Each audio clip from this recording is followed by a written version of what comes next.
करीब 40 साल पुरानी ये बात है कि इंस्पेक्टर साहब को जेब कतरा मिल जाता है। वो भी शातिर जेब कतरा था। उसको पकड़कर जब कोतवाली लेके आते हैं, उससे पूछताछ चल रही थी। पूछताछ करने के दौरान ही उन्होंने उसे अपनी टांगों के बीच में फंसा लिया और जोर देते हुए उससे कहा कि तुम जेब कैसे काटते हो, किस किस की जेब काटी, वो सारी की सारी बातें आज मुझे बता दो।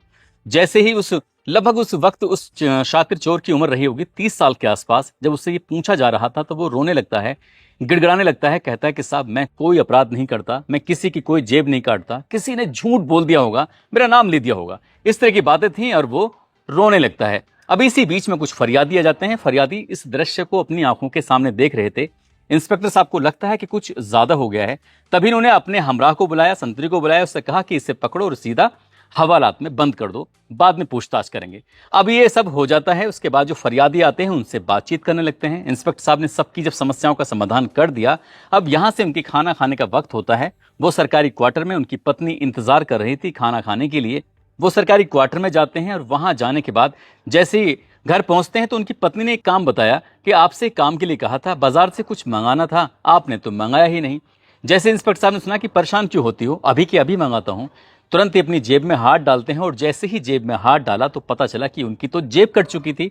अब इंस्पेक्टर साहब दौड़ते हुए, भागते हुए, हाँफते हुए पहुंच जाते हैं हवालात में। वहां जाने के बाद उस शातिर जेब कतरे से कहते हैं कि तुमने मेरी ही जेब काट दी। वो कह रहा था कि साहब आप पूछ रहे थे ना कि जेब कैसे कटती है, ऐसे ही तो जेब कटती है। बस इतना था। ये मामला, ये बात, ये किस्सा, ये कहानी अक्सर उस जिले में, अक्सर उस शहर में चर्चाओं का विषय बना रहता है। फिलहाल ये 40 साल के बाद ये किस्सा फिर से लोगों की जुबान पर तैरने लगता है। दरअसल उस जेब कतरे का 40 साल के बाद जब उसकी 70 साल की उम्र हो जाती है तो कत्ल हो जाता है।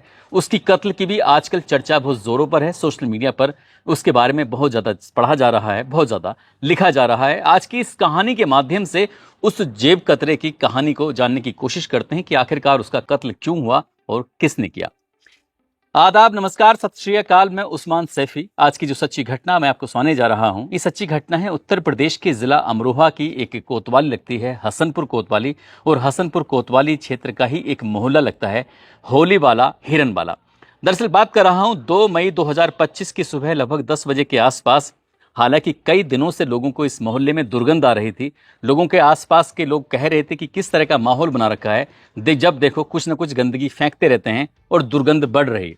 लेकिन गंदगी वो किसी फेंकी हुई वस्तु की नहीं थी, गंदगी किसी और चीज की थी। और जैसे जैसे वक्त आगे बढ़ रहा था वैसे वैसे उस दुर्गंध का आलम भी बढ़ता चला जा रहा था। आसपास के लोग एक दूसरे से पूछने लगते हैं कि ये दुर्गंध कहाँ से आ रही है। तभी लोग उस दुर्गंध के करीब जाते जाते पहुंच जाते हैं। 70 साल का एक व्यक्ति होता है जिसका नाम हनीफ उर्फ इलायची होता है। उसके घर के पास पहुंचते हैं तो पता चलता है कि उसी के घर के अंदर से दुर्गंध आ रही है, लेकिन मेन गेट का ताला लगा हुआ है। आखिरकार वो गया है तो कहाँ गया है। आसपास के लोगों से पूछा जाता है तो वो कहते हैं कि 27 अप्रैल 2025 से उसको देखा ही नहीं है, और अब तारीख थी 2 मई 2025। आखिरकार आसपास के लोगों को कुछ लगता है कि कुछ गड़बड़ है, इसके घर में कुछ ना कुछ ऐसा है जो यहाँ से ज्यादा दुर्गंध आ रही है। तुरंत ही पुलिस को फोन किया जाता है, पुलिस को सूचना मिलती है और पुलिस मौके पर पहुंच जाती है। जो सर्किल ऑफिसर होते हैं दीप कुमार पंत और एसएचओ यानी कि इंस्पेक्टर साहब वरुण कुमार अपनी टीम के साथ मौके पर पहुंच जाते हैं। उसके बाद दरवाजा खुलवाया जाता है और दरवाजा खुलवाने के बाद ये देखा जाता है कि दुर्गंध आखिरकार कहां से आ रही है। तो यहां पता चलता है कि जो कमरा है, कमरे के अंदर बेड है, बेड के अंदर से ही दुर्गंध आ रही थी। और जैसे कमरा, उसके बाद फिर बेड को खुलवाया जाता है तो पता चलता है कि 70 साल के हनीफ उर्फ इलायची की हत्या हो चुकी थी। उसके हाथ पैर बंधे हुए थे और वो बेड के अंदर पैक था। पूरी उसकी लाश पूरी तरह से सड़ चुकी थी। आखिरकार इसका कत्ल क्यों किया है, किसने किया है, अब ये सवाल थे। ये खबर थोड़ी ही देर में सोशल मीडिया पर तैरने लगते हैं। हर किसी की जुबान पर एक बात आने लगती है कि 70 साल की उस बुजुर्ग आदमी की किसी ने हत्या कर दी है।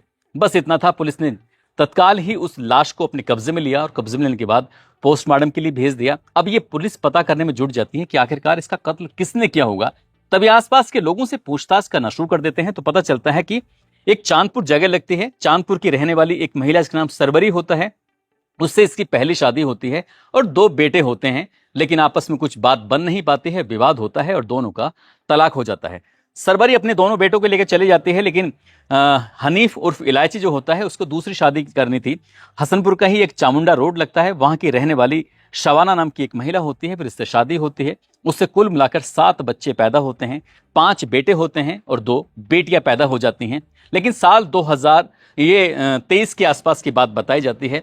इस पत्नी से भी विवाद रहना शुरू हो जाता है और विवाद कुछ इतना बढ़ता है कि इस हनीफ उर्फ इलायची ने अपनी पत्नी और 7 बच्चों को घर से निकाल दिया था और कहा कि यहां से चले जाओ। दरअसल वो अपनी पत्नी पे कुछ शक किया करता था कि उसका किसी न किसी से कुछ ना कुछ अफेयर चल रहा है, इसलिए इन दोनों में किसी न किसी बात को लेकर कहासुनी होती थी।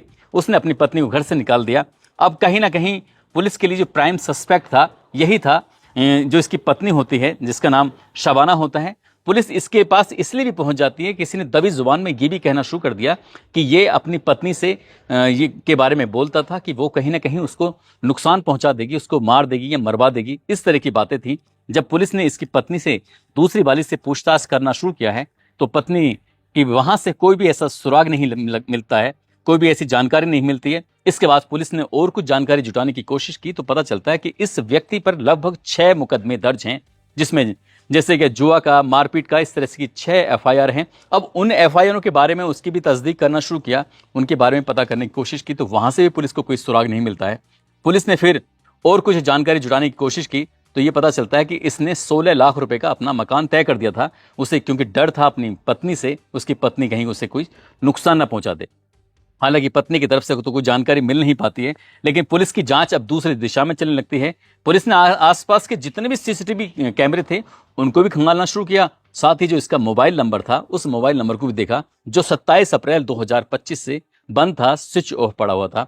उसके नंबर की अब सारी डिटेल निकलवाई जाती है, कॉल डिटेल नहीं, कॉल डेटा रिकॉर्ड निकलवाया जाता है। उससे पता चलता है कि जिस दिन ये अचानक से गायब हो गया था 27 अप्रैल से, उस दिन इसकी 15 लोगों से बातचीत हुई थी।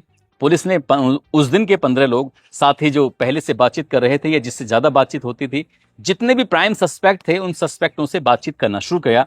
और बातचीत करते करते आखिरकार पुलिस को भी पता चलता है कि एक नाम, जिसका नाम शमशेर था, जो कि निवासी काशीराम इलाके का रहने वाला था, वो प्राइम सस्पेक्ट था। और पुलिस ने उसी को पूछताछ के लिए हिरासत में लिया, क्योंकि जिस दिन ये अचानक से गायब हो चुका था हनीफ उर्फ इलायची, उसी दिन शमशेर की जो लोकेशन थी इधर थी और उसे से ही बातचीत हो रही थी।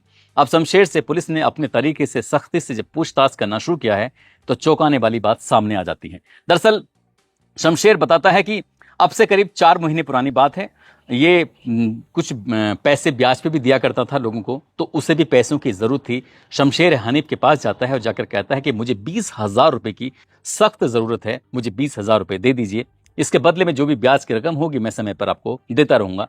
वो पूछता है कि बदले में आप क्या चीज गिरवी रखोगे। वो कहता है कि मेरे पास एक बाइक है, मैं बाइक आपके पास गिरवी रख देता हूं, मेरे पास पैसे हो जाएंगे तो मैं अपनी बाइक को छुड़ा कर ले जाऊंगा। अब वो कहता है ठीक है, 20,000 रुपए का इंतजाम कर देता है।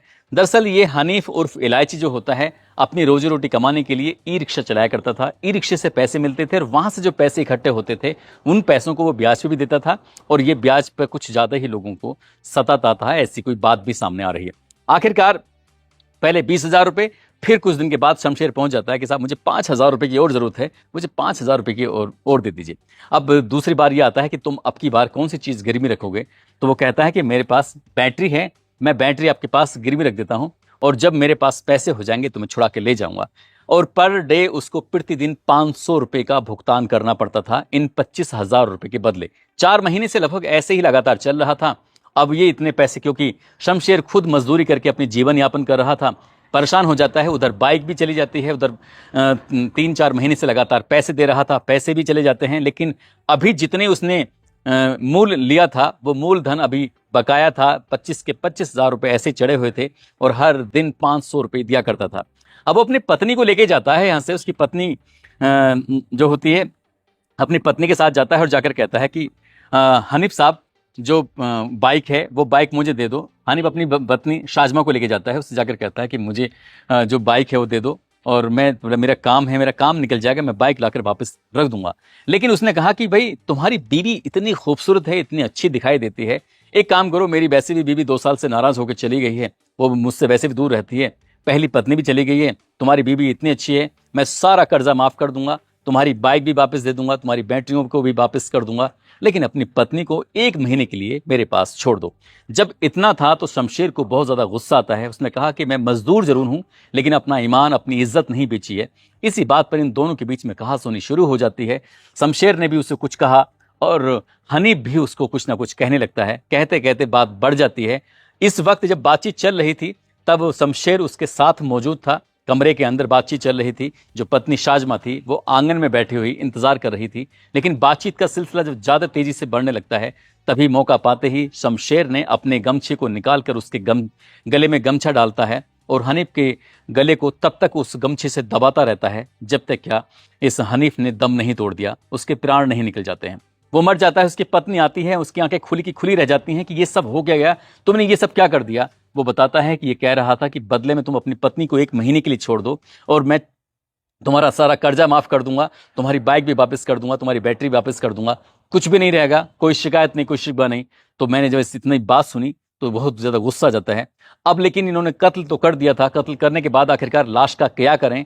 तब दोनों ने प्लान बनाया, पति और पत्नी यानी कि मियाँ और बीवी ने। उसके हाथ पैर बांधे और हाथ पैर बांधने के बाद बेड के अंदर उसको पैक किया और ऊपर से जो भी इसका गिलाब गद्दे वगैरह जो सामान रखना था वो रखा और यहाँ से अपनी बाइक और अपनी उस बैटरियों को लेकर यहाँ से चुपचाप निकल जाते हैं और बाहर मेन गेट का ताला लगाकर निकल जाते हैं। लेकिन कहा जाता है कि कातिल या फिर कोई अपराध करने वाला कितना ही शातिर क्यों ना हो, कोई ना कोई गलती छोड़ जाता है। और यहाँ पर जो गलती हुई थी, तीसरी आंख यानी कि सीसीटीवी कैमरे ने उन्हें अपनी आंखों में कैद कर लिया था। साथ ही उसके फोन पर जो बातचीत हुई थी उन 15 लोगों से बातचीत हुई थी 27 अप्रैल 2025 को। 15 में से एक प्राइम सस्पेक्ट था जिसका नाम था शमशेर और बाद में पता चलता है कि उसकी बीवी भी इस पूरे घटनाक्रम में साथ थी। पुलिस ने 5 मई 2025 को इस पूरे घटनाक्रम का खुलासा कर दिया। साथ ही जो एसपी अमित कुमार आनंद होते हैं, इन्होंने इस खूबसूरत जांच के लिए, क्योंकि जांच बहुत अच्छे तरीके से की थी उस पुलिस टीम ने, उसको 25,000 रुपए का इनाम भी दिया गया। और इसके लिए उन्होंने और भी जब पड़ताल की जाती है, मीडिया में जब बात चलती है तो पता चलता है कि जो हनीफ था वो लोगों को ब्याज दिया करता था और ब्याज के बदले में अच्छे खासे पैसे वसूला करता था। साथ ही वो अपनी पत्नी पे शक करता था और हद तो तब हो जाती है 70 साल की उम्र में वो तीसरी शादी के लिए तैयारी कर रहा था। कहीं ना कहीं उससे तीसरी बीवी मिल जाएगी तो शायद उसकी जिंदगी चलती रहेगी। लेकिन अब उसकी जिंदगी हमेशा हमेशा के लिए खत्म हो चुकी है। मियाँ और बीबी दोनों सलाखों के पीछे पहुंच चुके हैं। पुलिस ने इस घटनाक्रम का जब खुलासा किया तो लोगों को यकीन नहीं हो रहा था कि बुढ़ापे में उस व्यक्ति को आखिरकार ऐसी गंदी बातें कैसे सूझ रही थी। कुछ लोग कह रहे हैं कि शमशेर ने अपनी पत्नी के लिए ये सब सही किया, लेकिन कानून की नजरों में ये सब सही नहीं था, वो गलत था। अब शायद बाकी की जिंदगी सलाखों के